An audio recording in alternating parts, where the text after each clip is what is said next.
Most people who start smoking when they're young. That is, it's kids who start smoking. Most people start before they're 18. And there is a long history, we know this and the tobacco industry knows this, and so there's a long history of the tobacco industry targeting kids. All the way back, they used to advertise cigarettes in cartoons, in the Flintstones, for example. A better idea. Let's take a Winston break. That's it. They would use images like the Marlboro Man or Joe Camel that were specifically created to be attractive to kids.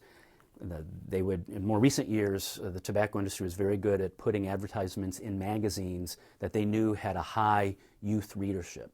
And that's because the industry understands that that's where their market is. If people start smoking when they're young, they need to get their message out to kids, teenagers, young adults.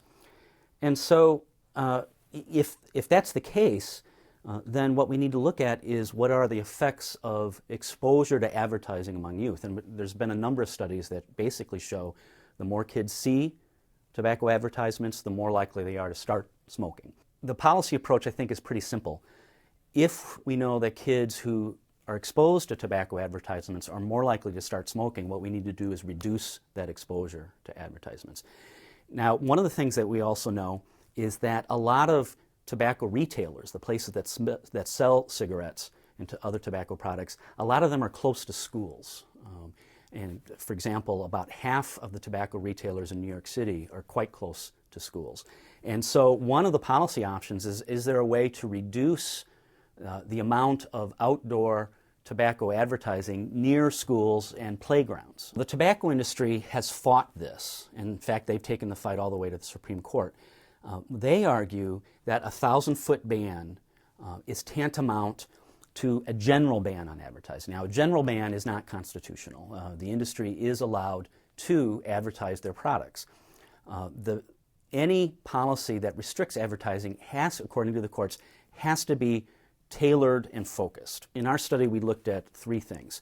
First of all, instead of looking at the effects on land area, we looked at the effects on retailers, because the ban itself, the way that the policy is written, would affect retailers. It doesn't affect land area, and so we think that's a more accurate way to look at this.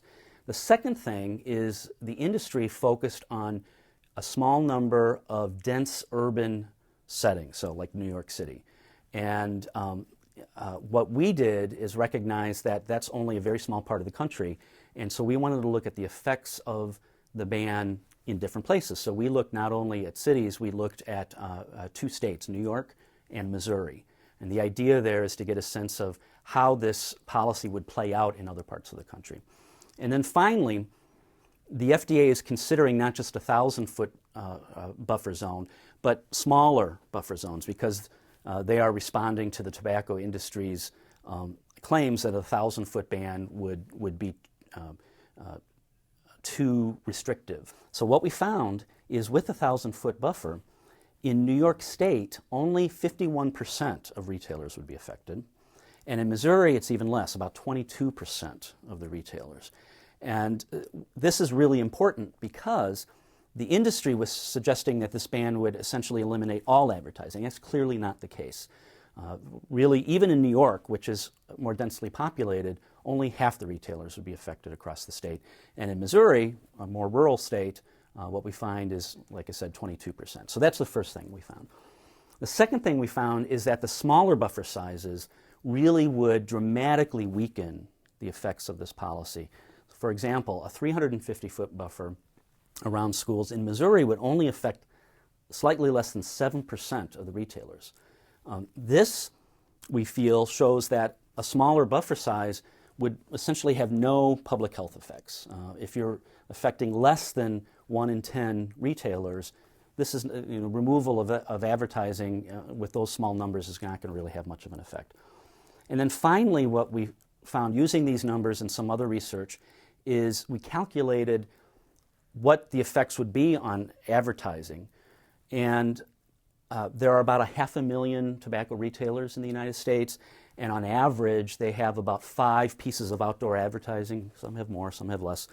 And then using the numbers that we found, looking at the 1,000-foot policy, if that policy were implemented, this would result in removal of anywhere from 500,000 to 1.5 million pieces of advertising. You know, that's a lot of advertising, and we so that suggests that the 1,000-foot ban would have some real effects on reducing tobacco advertising exposure. We think the FDA should not consider a weaker policy. That is, they should keep the 1,000-foot buffer that they're considering, and because it's the weaker policy, or the smaller buffer size, would do little to protect kids in this country.